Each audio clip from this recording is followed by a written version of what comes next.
প্রিয় দর্শক, আমাদের মাঝে উপস্থিত আছেন দৈনিক যুগান্তর পত্রিকার বিশেষ প্রতিনিধি এবং ক্রাইম চিফ সিরাজুল ইসলাম।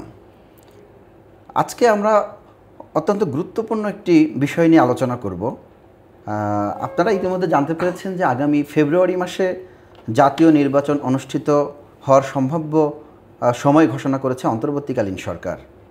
আমরা জানি একটি সুষ্ঠু নির্বাচন অনুষ্ঠিত করতে সবথেকে বেশি প্রয়োজন আইন শৃঙ্খলা পরিস্থিতির স্থিতিশীলতা। কিন্তু আমরা একটি গুরুত্বপূর্ণ টপিক নিয়ে আজকে আলোচনা করব। সেটি হচ্ছে, আপনারা জানেন বৈষম্যবিরোধী আন্দোলন চলাকালে বিপুল পরিমাণ অস্ত্র এবং গোলাবারুদ লুট হয়েছে আইন শৃঙ্খলা বাহিনীর কাছ থেকে। সে সকল অস্ত্রের এবং গোলাবারুদের অনেক কিছুই এখনও উদ্ধার হয়নি বলে আমরা জানতে পেরেছি। এ বিষয়ে সিরাজ ভাইয়ের কাছে আমরা প্রথমেই জানতে চাইব, যে সকল অস্ত্র লুট হয়েছিল সেই অস্ত্রের সর্বশেষ অবস্থা কি? আইন শৃঙ্খলা বাহিনী কতটা অস্ত্র এখন পর্যন্ত উদ্ধার করতে পেরেছে বলে আপনি জানতে পেরেছেন বা আপনার কাছে তথ্য আছে? আসলে ওই সময় তো বিপুল পরিমাণ অস্ত্র এবং গোলাবারুদ লুট হয়েছিল। আইনশৃঙ্খলা বাহিনী, র্যাব, পুলিশ, বিভিন্ন আইনশৃঙ্খলা বাহিনীর বিভিন্ন ইউনিট এবং পাশাপাশি কারাগার থেকেও কিন্তু বিপুল পরিমাণ অস্ত্র লুট হয়েছিল। কিন্তু এখন এই লুটের বেশিরভাগ বা অনেক অংশই কিন্তু এখন উদ্ধার করা সম্ভব হয়নি। এবং পুলিশের কাছ থেকে যেসব অস্ত্র লুট হয়েছিল তার মধ্যে ধরেন প্রায় ১,৫০০-এর মতো অস্ত্র এবং ২.৫ লাখেরও বেশি গোলাবারুদ কিন্তু এখনও আইনশৃঙ্খলা বাহিনী উদ্ধার করতে পারেনি। এছাড়া কারাগার থেকে যেসব অস্ত্র লুট হয়েছিলেন, বিশেষ করে দেশের 5টি বড় কারাগার থেকে কিন্তু হামলা চালিয়ে সন্ত্রাসীরা বা যারা হামলা করেছেন তারা কিন্তু অস্ত্র এবং গোলাবারুদ লুট করেছিলেন। সেখান থেকে আসামিও ছিনিয়ে নেওয়ার ঘটনা ঘটেছিল, অনেক আসামিও কিন্তু পলায়ন হয়েছিল। তো এখান থেকে অস্ত্র যত লুট হয়েছিল এর মধ্যে 90টার মতো অস্ত্র লুট হয়েছিল। সেখান থেকে এখনও 30টার মতো অস্ত্র উদ্ধার করতে পারেনি। কারাগার থেকে প্রায় 7,500 মতো গুলি যে লুট হয়েছিল, 7,500-এর মতো গুলি এখনও উদ্ধার করতে পারেনি। ধন্যবাদ। আরেকটি বিষয়, যে এই অস্ত্রগুলা কাদের হাতে গিয়েছে? আইন শৃঙ্খলা বাহিনীর গোয়েন্দা সূত্র কি বলছে? না, এই অস্ত্রগুলি নিশ্চয়ই কোনো ভালো মানুষের হাতে যায়নি। যারা সন্ত্রাসী, জঙ্গি গোষ্ঠী বা অপরাধ প্রবণতায় যুক্ত তাদের হাতেই গিয়েছে। এবং যারা ওই কারাগারের ভিতরে ছিল, যারা পালিয়েছে, একটা বড় অংশ কিন্তু এখনও পলাতকে আছে, তাদেরকে ধরতে পারেনি। অস্ত্রগুলি কিন্তু তাদের হাতেই আছে এবং যারা খারাপ প্রকৃতির লোক, দুষ্ট চক্রের হাতেই কিন্তু সেই অস্ত্রগুলি আছে। ভালো লোকের হাতে অস্ত্র পড়লে কিন্তু অস্ত্রগুলি জমা দিয়ে দিত। কিছু অস্ত্র কিন্তু জমা পড়েছে, কিন্তু যেসব অস্ত্রগুলি এখনও হদিশ মিলছে না, এগুলি নিশ্চয়ই খারাপ প্রকৃতির লোকের কাছেই গিয়েছে। যে সকল অস্ত্র এখনও উদ্ধার করতে পারেনি আইন শৃঙ্খলা বাহিনী, এই অস্ত্রগুলো আগামী নির্বাচনে কী ধরনের প্রভাব ফেলতে পারে বলে আপনি মনে করেন? না, আসলে এই অস্ত্রগুলি নিশ্চয়ই একটা বড় ধরনের প্রভাব ফেলবে। কারণ ইতিমধ্যেই কিন্তু আপনি জানেন যে এই লুট হওয়া অস্ত্র উদ্ধারের জন্য স্বরাষ্ট্র উপদেষ্টা কিন্তু পুরস্কার ঘোষণা করেছে। বিভিন্ন সময়ে কিন্তু বিভিন্ন অভিযান পরিচালনা করছে। ডেভিড হান্ট অপারেশন, বিশেষ অভিযান কিন্তু এখনও চলতেছে, কিন্তু সেই অর্থে কিন্তু অস্ত্র উদ্ধার করতে পারেনি।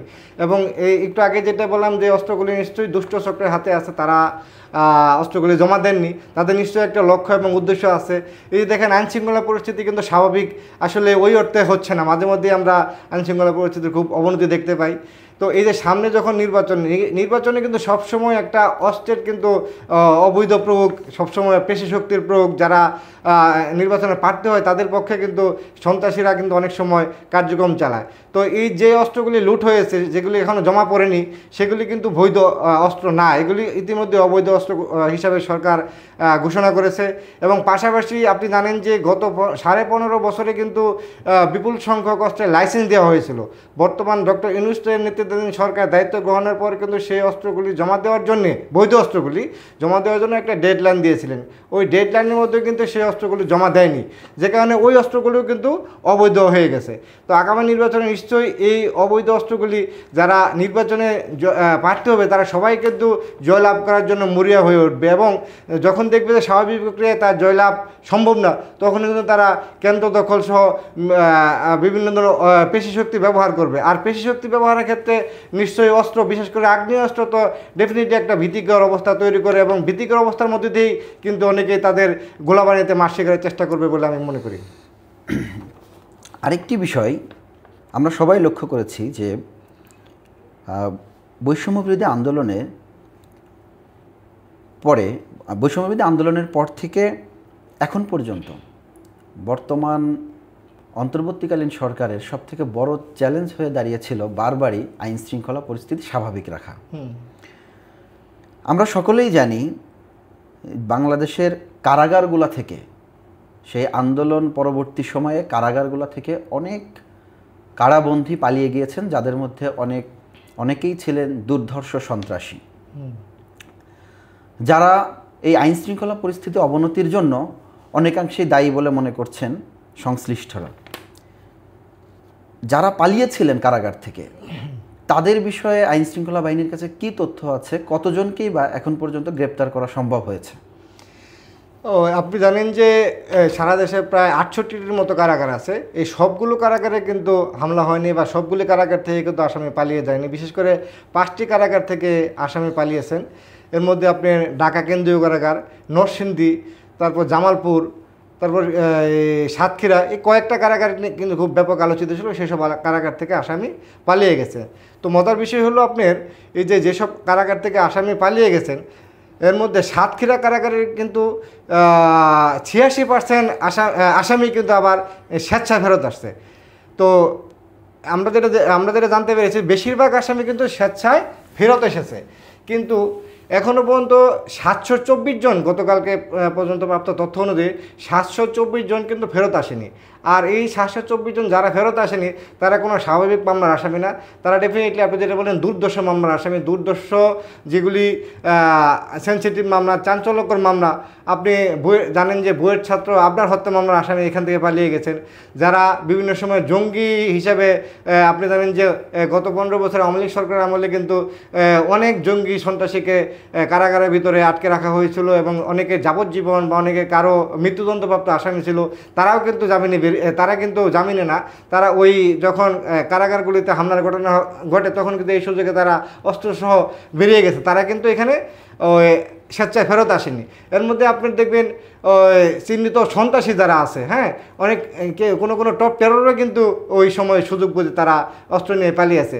তারা ডেফিনেটলি ওই 724 জনের মধ্যে আমার ধারণা এই 724 জনই কিন্তু খুবই গুরুত্বপূর্ণ অনেক সেনসিটিভ মামলার আসামি।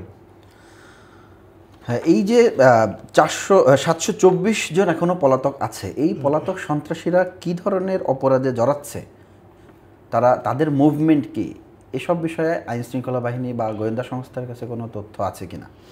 না, আপনি জানেন যে অনেক সময় যে সন্ত্রাসীরা যদি জামিনে মুক্তি পায় তখন কিন্তু গোয়েন্দা সংস্থা বা আইন শৃঙ্খলা বাহিনী তাদের উপর নজরদারি রাখার সুযোগ পায়। কিন্তু এই যে আসামি 724 জনের কথা আমি বললাম, এগুলি কিন্তু ওই আসলে কারা স্পেসিফিকলি কিন্তু তথ্যটা ওই আপনার কারা কর্তৃপক্ষের কাছেও নেই, যে কারণে এই ডাটাটা কিন্তু তারা দিতে পারছে না। তো এখন এই যে একটু আগে যেটা বললাম আবরার হত্যার আসামি পালিয়ে গেছে, কীভাবে আমরা জানতে পারলাম? যখন উনি কিন্তু সাজাপ্রাপ্ত আসামি, সাধারণত সাজাপ্রাপ্ত আসামিদেরকে আদালত খুঁজে না, যে কোনো কারণে হয়তো মামলাটা আদালতে উঠেছে, ওই আসামি সম্বন্ধে যখন কারা কর্তৃপক্ষের কাছে জানতে চেয়েছে তখন কারা কর্তৃপক্ষ খোঁজ নিয়ে দেখেন না এই আসামি তো নাই, এই আসামি ওই সময় পালিয়ে গেছে। তো তাদের কাছেও কিন্তু ডাটা নেই, কারণ ওই সময় নথিপত্র জ্বালিয়ে দেওয়া হয়েছে, পুড়িয়ে দেওয়া হয়েছে, আর যারা হামলা করেছে তারাও নথিপত্র কিন্তু তারা লুট করে নিয়ে গেছে, যে কারণে কারা কর্তৃপক্ষের কাছে কোনো তথ্য নেই। কারা কর্তৃপক্ষের কাছে তথ্য না থাকার কারণে আইনশৃঙ্খলা বাহিনীর কাছেও কিন্তু ওইভাবে তাদের জানা নাই কারা পালিয়ে গেছে, কী অবস্থা। তো আমরা কিন্তু ওই যে কিছু 724 জন সংখ্যাটা জানতে পেরেছি, এবং পাশাপাশি ওই যে যেসব মামলা আসামিদেরকে আদালত মাঝে মধ্যে তলব করতেছে তখন কারা কর্তৃপক্ষের কাছে যখন চাচ্ছে তখন দেখা যাচ্ছে যে আসামিগুলি পালিয়ে গেছে। এই কারণে আমরা কিন্তু জানতে পারছি যে এই ধরনের মামলার আসামি আছে, কিন্তু সুনির্দিষ্টভাবে কিন্তু কে কে পালিয়ে গেছে তাদের নাম ঠিকানা পরিচয় কিন্তু আসলে কারো কাছে নেই। কারাগারে হামলার ঘটনায় এখন পর্যন্ত 6টি মামলা হয়েছে। এ সকল মামলার ভবিষ্যৎ আসলে কি? আসলে কারাগারের ঘটনায় আপনি জানেন যে 5টা কারাগারের হামলার ঘটনায় কিন্তু 6টা মামলা হয়েছে, নরসিংদীতে 2টা হয়েছে, বাকি কারাগারগুলিতে একটি করে মামলা হয়েছে। এই মামলাগুলির ভবিষ্যৎ আসলে কি এখনই বলা যাচ্ছে না। ইতিমধ্যে আপনি জানেন যে এই ঘটনায় কিন্তু 1 বছর পেরিয়ে গেছে। আমি গতকালকে কথা বলেছিলাম সংশ্লিষ্ট কারা কর্তৃপক্ষের এবং যিনি দায়িত্বশীল কর্মকর্তা তার সঙ্গে কথা বললাম। তার সাথে তাদের বক্তব্য হলো যে এই মামলাগুলি ঝুলে থাকবে। কারণ হলো আপনি এই যে যত আসামি পালিয়ে গেছেন, ধরেন 22,000 22,500-এর মতো কিন্তু আসামি পালিয়েছিলেন। তো এর মধ্যে কিন্তু ম্যাক্সিমাম ফেরত আসছে বা কিছু আসামি কিন্তু পুলিশ গ্রেপ্তার করেছে। তো এখন এই 724 জনকে কিন্তু গ্রেপ্তারও করতে পারেনি, তারা কিন্তু স্বেচ্ছাও আসবে না, আসার সম্ভাবনাও নাই। তো এখন এই যে সবাই কিন্তু এই 22,500-ই কিন্তু মামলার আসামি। তো এখন যদি এই মামলাগুলোতে চার্জশিট দিয়ে দেওয়া হয়, তাহলে যারা পলাতক আছে তারা কিন্তু আদালতের থেকে সুবিধা পেতে পারেন। এই কারণেই কিন্তু তাদেরকে এই মামলাগুলি সহসা নিষ্পত্তি হবে না। তো এই যে সব আসামি ধরার আগ পর্যন্ত মামলাগুলোতে চার্জশিট হবে না। চার্জশিট না হলে তো আপনার মামলা নিষ্পত্তির দিকে যাবে না। তবে আরেকটা জিনিস আমি যেটা জানতে পেরেছি, যদি আদালত কখনো বলে, নির্দেশ দেয় যে না ওই আংশিক চার্জশিট দেন, তাহলে হয়তো পুলিশ তদন্ত করে আংশিক চার্জশিট দিতে পারে। তবে আসলে আমার কাছে মনে হচ্ছে এই মামলাগুলির ভবিষ্যৎ অনেক লম্বা। ধন্যবাদ আপনাকে। আপনাকে অসংখ্য ধন্যবাদ।